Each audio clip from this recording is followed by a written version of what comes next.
বলো, চুল ফিরাও। হ্যাঁ, বইয়া বইয়া কেবল চুল ফিরাও।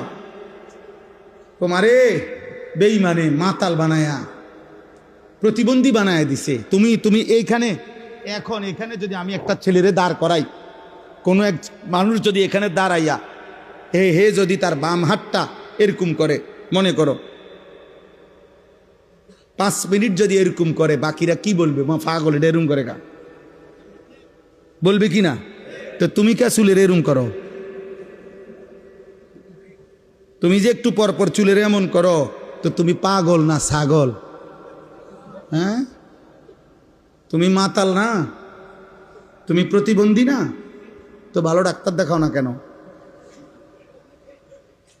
বলো না আব্বা, এটা ফ্যাশন কিভাবে হয়?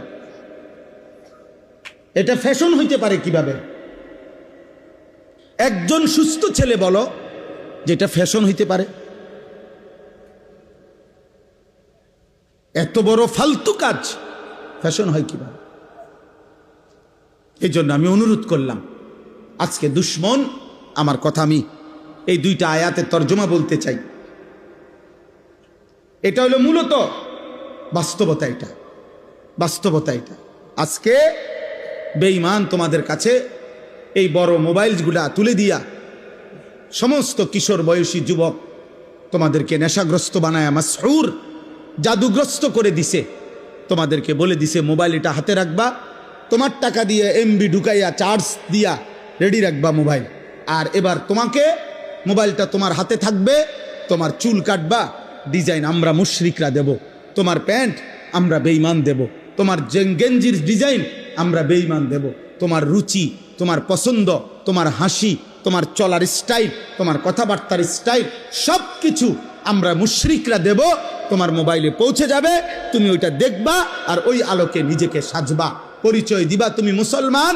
আর চাল চলন আর আখলাকে হবা তুমি হয় ইহুদি, নয় খ্রিস্টান, নয় মুশরিক, নয় মুরতাদ, নয় বেঈমান।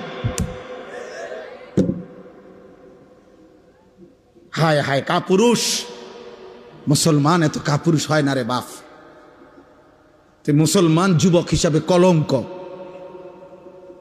তোর মতো কাপুরুষ মুসলিম যুবক না হলে ভালো ছিল, যার রক্তে ইমান জাগে না, কলিজায় যার ইমান জাগে না।